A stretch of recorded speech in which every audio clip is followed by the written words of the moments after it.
কতটা দুঃখ বুকে চেপে রেখে চার্লি চ্যাপলিন হওয়া যায়? তার উত্তর তিনি নিজেই। পর্দায় ঢলঢলে প্যান্ট, হাতে লাঠি, হিটলারি গোঁফ, মাথায় হ্যাট, বেঠব জুতো পরে লোকটা পা দুটো বেঁকিয়ে যখন অদ্ভুত কায়দায় হেঁটে যায়, তখন দর্শক মহলে ওঠে হাসির রোল। অথচ তার বেড়ে ওঠার গল্প শুনলে শিহরণ জাগে মনে। মঞ্চাভিনেতা বাবা মায়ের সন্তান চার্লির জন্ম 1889 16 এপ্রিল। চার্লির জন্মের 1-1.5 বছর পরে বাবার প্রস্থান তাদের জীবন থেকে। তাই তো তার স্মৃতি জুড়ে শুধুই মা। হান্না যখন স্টেজে পারফর্ম করতো, ছোট্ট চার্লি ঘুরে বেড়াতো এক ড্রেসিং রুম থেকে আরেক ড্রেসিং রুমে। কখনো কখনো এসে দাঁড়াতো পর্দার আড়ালে।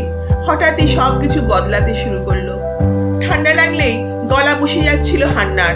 একদিন গান গাইতে গাইতে একদম বন্ধ হয়ে গেল তার গলা। পর্দার ফাঁক থেকে বেরিয়ে এসে মঞ্চে উঠে মায়ের অসমাপ্ত গানটা ধরলো বছর 5 চার্লি। সেই তার প্রথম স্টেজ পারফরমেন্স, আর তার মায়ের শেষ। উপার্জনের রাস্তা বন্ধ হয়ে গেল হান্নার। সঞ্চিত অর্থ হলো নিঃশেষ। 3 কামরার বাড়ি ছেড়ে 2 কামরা, আর অবশেষে ঠাঁই হলো গলির ভেতর ভগ্নপ্রায় এক বাড়ির চিলেকোঠার ঘরটাতে। সেলাই ফোড়াই করে দিন গুজরান করতো হান্না। সময়টা 1895।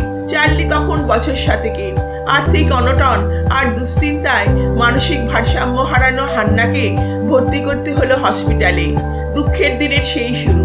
ক্রমান্বয়ে চলে হান্নার সুস্থ হয়ে বাড়ি ফিরে এসে জীবন যুদ্ধে ঝাঁপিয়ে পড়া, তারপর দুঃসহ পরিস্থিতি সামলাতে না পারার কারণে আবার মেন্টাল ব্রেকডাউন হয়ে হাসপাতালে ভর্তি। 10 বছর এইভাবে চলার পর 1905 ডাক্তাররা পুরোপুরি হাল ছেড়ে দিলেন। সেই থেকে 1928 পাগলি মায়ের মৃত্যু পর্যন্ত পরম যত্নে তাকে আগলে রেখেছিলেন চার্লি চ্যাপলিন। কিন্তু কি পরিস্থিতির মধ্যে কেটেছিল চার্লির জীবনটা? প্রথম 2 বছর কেটেছিল অনাথ আশ্রমে। মা হান্না একটু সুস্থ হয়ে বাড়ি ফিরলে 9 বছরের চার্লিও অনাথ আশ্রম থেকে ফিরে এসে যোগ দিল এক নাচের দলে।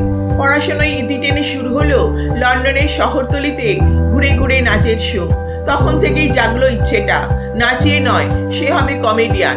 নাচের দল ছেড়ে শুরু হলো রাস্তায় দাঁড়িয়ে ফুল বিক্রি থেকে শুরু করে খেলনা তৈরির কারখানায় কাজ, ডাক্তারখানা ঝাড় দেওয়া, খবরে কাগজের হকারি। আর মা যখন হাসপাতালে থাকতো, বাড়িতে খালি পেটে একলা বিছানায় শুয়ে কুমড়ে কাঁদতো কিশোর চার্লি। কিন্তু মনের ইচ্ছেটাকে কখনো মরতে দেয়নি।